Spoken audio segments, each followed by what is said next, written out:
Welcome back to Curious Now from the Center for Medical Simulation. I am delighted to be here this week with my friend and colleague, Walter Eppich. One of the many things that's interesting about Walter is that while I have spent a lot of time thinking about how to create structure in conversations, something that I think also interests Walter, he's spent a lot of time exploring unstructured conversations and how we organically learn through talk at work. And today, what we're going to be thinking about is even though we spend a lot of time in healthcare education and in management development, using structured ways of talking in healthcare, such as SBAR, Situation Background Assessment Recommendation, or spikes for goals of care or end of life type conversations, or I've done a lot of teaching around advocacy inquiry. There's a whole lot that we don't understand yet that Walter has helped us understand better around what's going on when conversations are unstructured.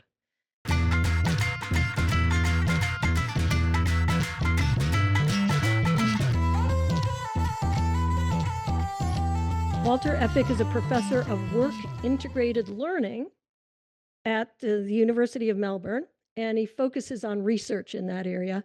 And Mhm. Walter's done a lot of work uh, previously with the Royal College of Surgeons in Ireland as a professor there.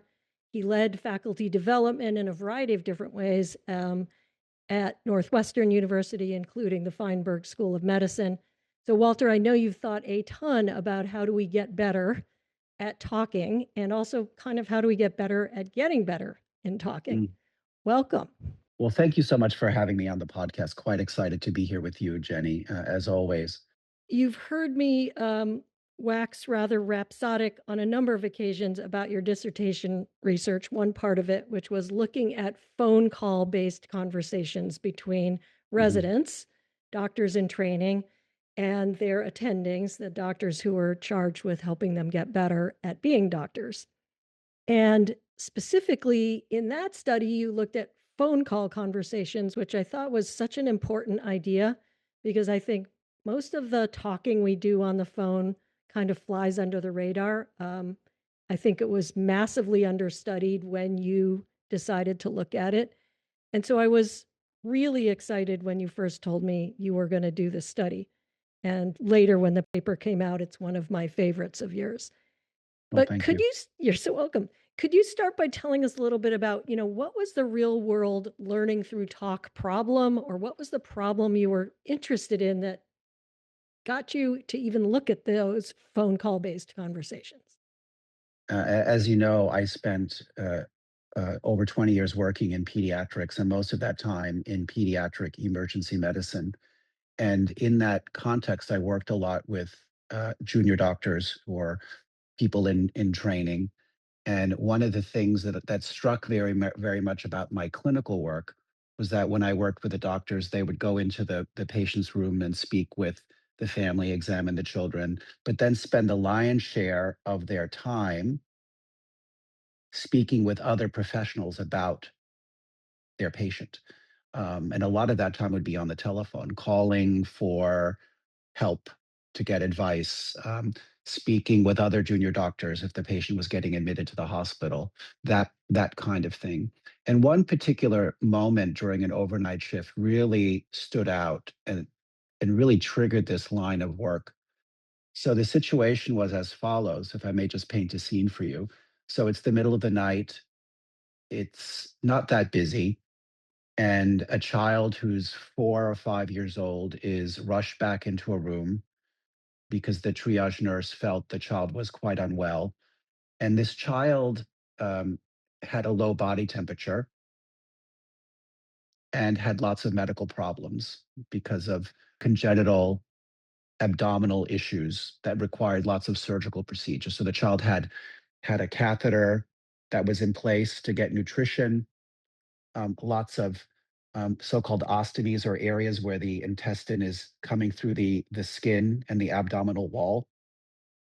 And as we began treating this child, presumably for an overwhelming infection, I turned to one of the resident doctors, trainee doctors, and I said, can you please call the surgeons? We need the surgeons to come because they know the patient. And in that particular context, the surgical doctor was there. It felt like a minute or two later. And they supported us in gathering information and resuscitating the child, who then became more stable and went off to the intensive care unit. After the child was cared for, I had a conversation with the resident, though, and said, "So how did you persuade the surgery doctor to drop everything else they were doing and come right away to the ED? Because this is not typically the case." How do you persuade someone that your problem is now their most important problem? And she described how she framed the conversation. And I became quite intrigued by this issue of learning how to communicate in the service of patient care in a way that is persuasive, and conveys urgency in a way that makes your problem their most important problem. I embarked on this study as part of my own research program in my PhD, which really explored learning conversations that are explicit, that are labeled as feedback conversations or debriefings, where we know learning is going to happen. Like, hey, let's debrief. And learning, it's about learning, versus those workplace conversations that are occurring because we're supporting a patient care objective and learning as a byproduct. And that's how I embarked on this work on work related telephone conversations. And we chose work related telephone conversations because they were more discreet. People talk on the phone all the time, and people would remember quite compelling instances, both of productive and unproductive examples. And so we could gather their accounts, and I could analyze them using qualitative analysis approaches. So, what's so remarkable about your story, Walter, in a way, is it's the opposite of what I usually hear from my colleagues in whether it's an adult emergency department or a pediatric emergency department, which is I called the surgeon, I called the this one, I called the that one, and they were like, "Yeah, no, I'm not coming down." Um, Which is usually the case, which is usually the case. And I think in the study where I interviewed 17 doctors in training from a variety of specialties, pediatrics, internal medicine, surgery, orthopedics, at varying training levels, some right out of medical school a few months, and some who'd been in various postgraduate training programs for 8 years. And so some of the people who are more experienced, they've been through the ringer, so to speak, and that's how they would describe it, the school of hard knocks. So they would often describe when you have someone who's very unwell, this is how you should frame it. You got to give a one-liner. You need to tell them up front what you need. You need to tailor the conversation for them. You need to use the words that will convince them, the buzzwords. You need to paint a picture for them. And yet, when I would ask them, what sounds like you have a clear approach in your mind, how did you learn this? How did you get to this point? And then they would describe the uncomfortable feelings, what we ended up calling productive conversational tensions, of being interrupted, getting lots of questions, being told, I don't understand why you're calling me. These unpleasant moments that led them to change their behavior and be quite attentive to, okay, wait a minute. If someone interrupts me after 3 sentences to say, why are you calling me? Maybe I should tell them why I'm calling them. Like, hey, Jenny, listen, I'm calling you. I have a really sick patient who I think needs to go to the intensive care unit. This is the story. Or Jenny, I'm calling you about a 5-year-old child who I think has acute appendicitis. I think they need an operation. This is the backstory. So if you frame it up front, preview up front, which is the CMS lingo, that is vitally important. And I think they really describe, no one taught them this. It was through the conversation, through the talk, caring for patients. And again, we use the telephone as an instance, but it was really learning by doing, learning through talking, and having to respond to the cues people were giving you. And I think that was the thing that really was a aha moment for me. And in part, a lot of these cues that the junior doctors were getting are things you can teach them to recognize. And I know this links into a lot of work that one of my colleagues here in Melbourne does, Professor Liz Malloy, really has latched on to the ideas by David Bowd and David Carless about feedback literacy, and she's done a lot of work in that space.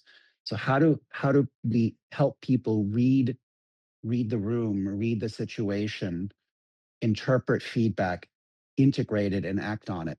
This is a process, and so this is part of the reason we did this work, is to understand the learning processes, but also to maybe help people steer the talk of practice so that they can benefit from those influential learning moments that are embedded in everyday workplace practices. Well, you've covered so much there already, Walter.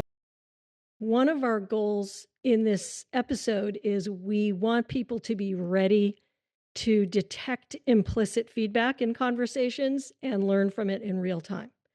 And so you and I think, are going to talk about a number of different ways that happens. You've already named a couple of them from the work of your various colleagues in Melbourne and also some people here in the States. How do we detect feedback? And that's part of our quote unquote feedback literacy. So we want people to be ready to detect that implicit feedback as part of this conversation here. But I want to go back to the story that you started with of your resident or junior doctor who skillfully somehow got the surgeon down to the emergency department within a couple minutes by probably framing up the conversation with the right words, with the right preview, with the right um, sense of vital signs and urgency that would get somebody there. But what really interested me about your research on these phone calls, and your article is called Learning the Lingo, which I totally love. And I think what was most interesting to me there, it's not only learning the lingo of how do I present information to you to essentially negotiate effectively to get your attention down to the things I think are most important as the person calling you, but the part that you referred to as the useful tensions. But there were three things you noticed. One was navigating power differentials. One was pushback that people got, and one was managing something around uncertainty or not knowing. And what I'd love to hear from you is if we could explore those, like how did people learn to talk via this implicit feedback they were getting in the conversations around power, pushback, and uncertainty? Often it's the most junior or the most early career person who's making these phone calls. And so that naturally means that what's happening is that they're speaking to someone's at a higher level of training, or maybe even a fellow, which means they've trained up in their primary specialty. Now they're doing a subspecialty training, or they're speaking with the attending or consultant. And there's a lot of power differentials. Part of what happens within that, they learn through the School of Hard Knocks how to tailor their conversation to the person they're speaking to. Like, what does the person who's on the other end of the line need from me right now in this moment? Because what very early career people do is they tend to ramble. They tend to give every piece of information they know, hoping they include the things that are relevant. And one of the very most experienced people in my study said, I don't want to hear everything. I want to hear the things that are most important to this particular situation, cutting to the chase. And part of navigating power differentials was also realizing that if you're going to be waking up someone in the middle of the night, you need to be very mindful and thoughtful. And those moments were quite instructive because they were very aware, like, I need to be prepared before I call. Like, I need to have my ducks in a row. I might need to be sitting at the computer with the information available. So if they pose a question about certain results, either laboratory findings or x-ray findings, they can pull it up right away and look at the finding and relay it to the person. So the power differentials were a motivator to do as good of a job as possible. And that was one of the reasons that drove the learning, because they, as one of the people said, you don't want to look like an idiot when you're on the phone with someone who's experienced. So that the potential to look like an idiot is uncomfortable. Yeah. And probably the reason someone says you don't want to look like an idiot is because they have felt like an idiot before, to use their word, right? You're like, oh, that's embarrassing. I didn't know that. Oh, geez, I messed that up. So this is part of the where the productive conversational tensions come in. It's uncomfortable, but it's productive, because in prior work, most of the tensions were framed as sort of difficulties. They were framed as a negative thing. And in Mm, our mhm. study, we, it's okay to feel a little bit uncomfortable, and it's productive because it motivates you to change your behavior in the future to minimize future tensions. By the way, just to be clear, when I wrote about this in the paper, and whenever I talk about this work, I always highlight we don't want to create tensions intentionally. I recognize this very clearly, as a former doctoral student, as even someone sometimes these days, if I'm going to call tech support, I would like to be slightly knowledgeable about what I have tried before I call tech support so I don't Mhm, feel like an idiot. So it's not necessarily power differential in that case, but I want to have done my homework and I get that. The piece that I'd love to just hear a little bit more about before we move on from this is part of the nature of being a novice or a newer learner is I inherently don't know what the most important things are. And I am kind of scrambled and I don't have that recognition primed, experience driven recognition that, I will have as a more experienced doctor in the future. And so I'm sure there was some reality of as much as I might have wanted to prepare, I'm still focusing on the wrong things as a rather junior mm, doctor. I'm focusing on too many things. And I'm now thinking that maybe as I think aloud, this second topic that you were going to bring up about pushback might be some of what helps me get on track. I'm just wondering. I'm mm, mm, scrambling. I'm saying too much. I don't know what the right things are to tell you, Dr. Epic, but I'm scared and my patient's not doing well. Please help me. Um, mm, mm, how mm, do I get on what to focus? mm, mm. Two things. First of all, and not every situation was around urgency, right? Sometimes Mm, urgency was one of the big challenges people described, conveying urgency in a persuasive manner. But these phone calls that I looked at were any number of things. I mean, the question I would ask in the interview was, tell me about a recent conversation you had that stands out for you. Like, so I would be very open. Now, having said that, when you describe what they're being taught, I want to push back because I sure. don't think they're being taught it. I think it's through the authentic work of having patient care related conversations that they would learn these important principles. That I don't know if they were being taught them. Sometimes there would be explicit commentary that would help them learn something, but it was very often the embedded nature that help them learn these principles, the feelings of discomfort. So pushback, just to give it a definition, is when you call someone with a request that seems reasonable, often at the behest of another supervising physician, let's say in the emergency department, please have a call to the cardiology specialist. We'd like them to come and assess the patient for these reasons. And the pushback looks like, nope, it's not a cardiology problem. We're only going to come after you talk to this other person first. Or Jenny, could you please call? I think whether the patient's going to need to be admitted for these reasons. Can you please call and organize the admission to the hospital? And the pushback is, nope, doesn't need to be admitted. Nope, not my service. They call someone else. Nope. And so part of the pushback is realizing that you need to think upfront, what could they be pushing back about, and preemptively Hmm. addressing that concern. Often what would happen is they would be told no. They would come back and say, nope, they're not coming. And you're like, well, what did you talk about? Actually, we need to call back again because they need to come. I'm happy to get on the phone with them too. Right. Um, and by the way, the trump card is always to say, I'm happy to have my attending call you. Right. Yeah. And one of the very experienced people I spoke with in my study talked about having a like a playlist. Like this is what I how I approach it. This is how I deal with pushback. Like it's having a frame of mind around these are the steps I use. And the ultimate one would be, Jenny, I hear what you're saying. Um, my attending, Dr. Smith, is very keen for you to come down. I'm happy to put him on the phone with you if you'd like. And then they'd be like, okay, I'm happy to come. Mm. So it's sort of, but you leave that in your back pocket. You don't whip that out initially, right? So, but these nuanced strategies of dealing with people who initially say no to your request or the pushback evolves over time. It's part of the socialization of being in this environment, if you will.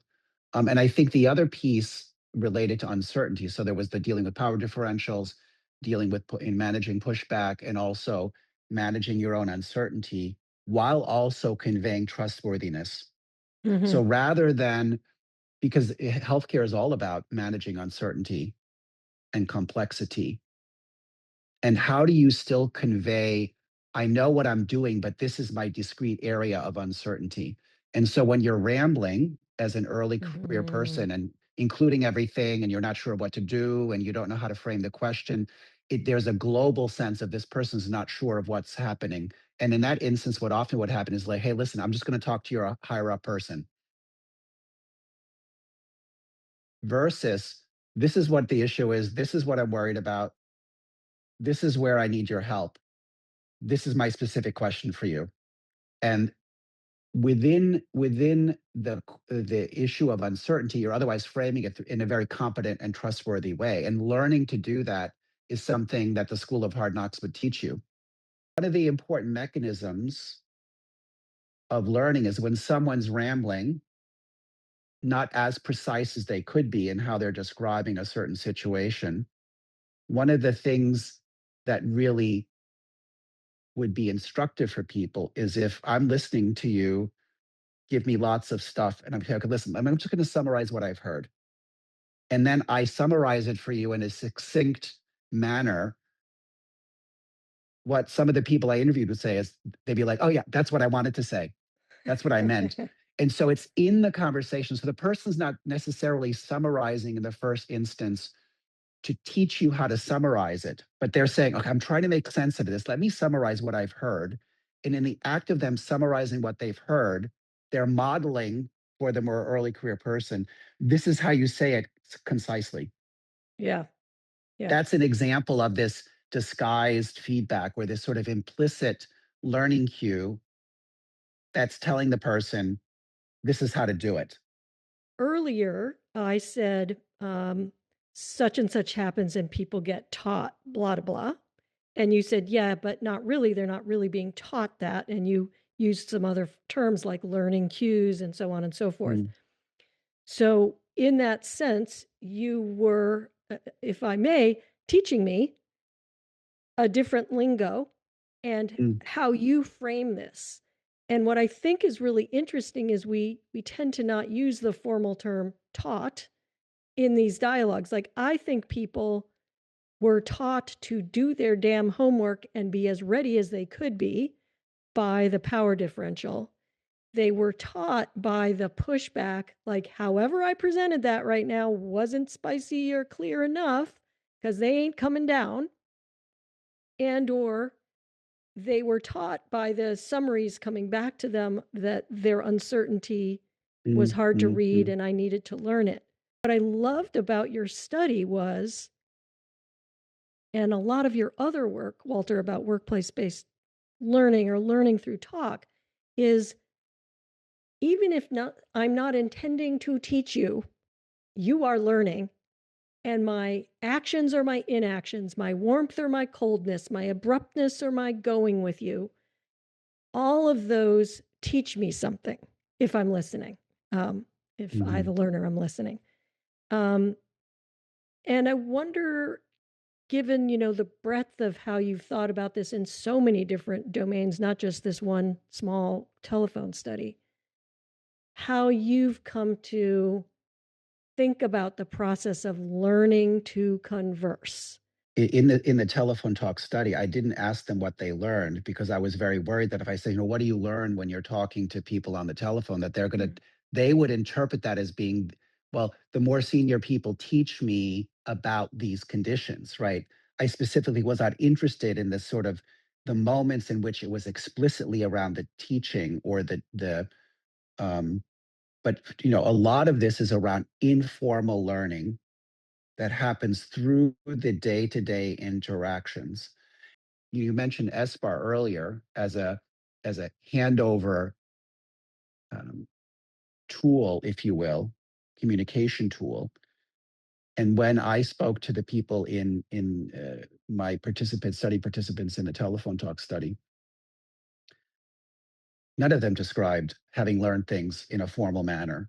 Like, this is how I should do it. This is how I should structure it. And yet they all structured it in a certain way, but they learned it through the day-to-day work.